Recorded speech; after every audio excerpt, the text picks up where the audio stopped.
What is up, history hunters and truth seekers? Welcome back to the channel, and for all you new explorers out there, a huge welcome aboard. You've never encountered a god quite like Nergal. Prepare to be enthralled, unsettled, and forever changed by this captivating descent into the depths of Mesopotamian mythology. Let's descend into the shadowy realm of the Underworld, where the fearsome and captivating god Nergal reigns supreme. Explore the untold tale of this complex deity, whose divine power spanned life, death, and the very forces of nature. From his origins as the lion-headed harbinger of destruction to his fateful marriage with the queen of the Underworld, Nergal's mythos is a gripping saga of love, betrayal, and the eternal struggle between mortals and the gods. Journey with us as we uncover the secrets of this enigmatic Mesopotamian deity, whose influence and worship stretched across ancient civilizations. Witness the dramatic events that cemented Nergal's status as a central figure in the pantheon, and discover how his dual nature, both destructive and protective, shaped the beliefs and fears of an entire world. Nergal was one of the major deities in the pantheon of ancient Mesopotamia, worshipped particularly in the city of Kutha, as the god of death, the underworld, and a variety of destructive forces. Nergal was a complex and multifaceted figure in the Mesopotamian religious tradition. The origins of Nergal can be traced back to the Sumerian pantheon, where he was known by the name Meslamtaya or Meslamtaeda. This name means the one who has risen up from Meslam, referring to the temple city of Kutha, which was considered Nergal's primary cult center. In the Sumerian tradition, Nergal was associated with the underworld and the realm of the dead. He was seen as a fierce and destructive deity, responsible for epidemics, war, and other calamities that could befall humanity. As the Mesopotamian civilization evolved, Nergal's role and importance within the pantheon grew. During the Akkadian and Babylonian periods, Nergal's status was elevated, and he became one of the most prominent deities in the region. In this later period, Nergal was increasingly associated with the sun, particularly its destructive and scorching aspects. He was also linked to the planet Mars, which was known as the Star of Nergal in Mesopotamian astronomy. Nergal was often depicted as a fearsome, lion-headed figure, symbolizing his power and ferocity. He was also sometimes portrayed with attributes such as a mace, a sword, or a bow and arrow, reflecting his role as a warrior deity. In addition to his associations with death, the underworld, and destruction, Nergal was also believed to have certain protective aspects. He was seen as a guardian of the living and was invoked to ward off various threats and calamities. The cult of Nergal was centered in the city of Kutha, where a major temple complex was dedicated to him. Kutha was considered the entrance to the underworld, and the temple of Nergal was seen as a gateway to the realm of the dead. Nergal's cult was particularly prominent during certain times of the year, such as the summer months, when his destructive aspects were most strongly felt. Rituals and sacrifices were performed to appease Nergal and seek his protection from the dangers of the underworld and the ravages of the sun. Nergal features prominently in various Mesopotamian myths and legends. One of the most well-known is the myth of Nergal and Ereshkigal, the queen of the underworld. In this story, Nergal is summoned to the underworld and eventually marries Ereshkigal, becoming the co-ruler of the realm of the dead.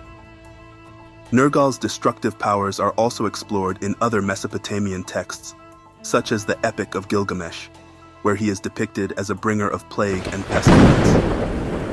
Nergal's parentage is not entirely clear in Mesopotamian mythology, but he is often associated with two prominent deities, Enlil and Ninlil. Enlil was the powerful god of wind, air, earth, and storms in the Sumerian pantheon. As one of the most important gods, Enlil was believed to be the father of many important deities, including Nergal. Ninlil, on the other hand, was the goddess of the atmosphere and the consort of Enlil. In some traditions, Nergal is considered the son of this divine couple, making him a prominent member of the Sumerian Akkadian pantheon. One of Nergal's most significant mythological relationships was with Ereshkigal, the queen of the Underworld. Before we delve deeper into the cinematic portrayals of Nergal, it's worth pausing to go into more detail and explore the complex and intriguing relationship between the Lord of the Underworld and his consort, the powerful goddess Ereshkigal. The intertwined fates of these two deities lie at the heart of many Sumerian myths, revealing a dynamic of both conflict and cooperation that shaped the cosmic order. According to the myths, Nergal was summoned to the underworld by Ereshkigal, where he was to stand trial for some unknown offense. However, upon arriving in the underworld, Nergal and Ereshkigal were immediately drawn to each other. After a series of dramatic events, the two deities eventually married, with Nergal becoming the co-ruler of the underworld alongside Ereshkigal. This marriage solidified Nergal's status as the god of death and the underworld, as he now shared dominion over the realm of the dead with his spouse Ereshkigal. As the co-ruler of the underworld, Nergal's role and responsibilities expanded significantly. He was not only the god of death, but also the overseer of the various demons, spirits, and other supernatural entities that inhabited the realm of the dead. Nergal was believed to have the power to decide the fates of the dead, determining where they would reside in the underworld and what their afterlife would entail. He was also responsible for maintaining order and balance in the underworld, ensuring that the dead were properly cared for and that the living were protected from the dangers of the realm of the dead. In addition to his role as ruler of the underworld, Nergal was also associated with various other domains, including warfare, Playue, and the destructive aspects of the sun. His multifaceted nature and the breadth of his divine portfolio reflected the complex and often contradictory nature of Mesopotamian deities. The cult of Nergal was centered in the city of Kutha, which was considered the entry point to the underworld. The temple complex, dedicated to Nergal in Kutha, was a major religious center, attracting worshippers from across Mesopotamia who sought to appease the powerful god of death and the underworld. Rituals and sacrifices were performed at Nergal's temple, often during specific times of the year when his destructive powers were believed to be most potent. These ceremonies were aimed at securing Nergal's protection, warding off the dangers of the underworld, and ensuring the continued prosperity of the living. Nergal's cult and worship persisted for centuries, reflecting the enduring importance of the god in Mesopotamian religious and cultural life. Even as the Mesopotamian civilization evolved and new deities rose to prominence, Nergal remained a central figure in the pantheon, symbolizing the eternal cycle of life and death. Here are some additional details about Nergal, his mythology, and his role in Mesopotamian religion that I haven't covered yet. In addition to his primary associations with death, the underworld, and destruction, Nergal was also linked to other concepts and phenomena in Mesopotamian thought. He was closely tied to the planet Mars, which was known as the Star of Nergal, and seen as his celestial counterpart. Nergal was also associated with fire, drought, and other blazing, scorching forces of nature. This linked him to the harsh, unyielding aspects of the sun, which could bring devastation as well as life-giving warmth.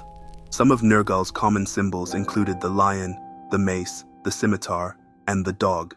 These iconographic elements emphasized his ferocity, power, and role as a warrior deity.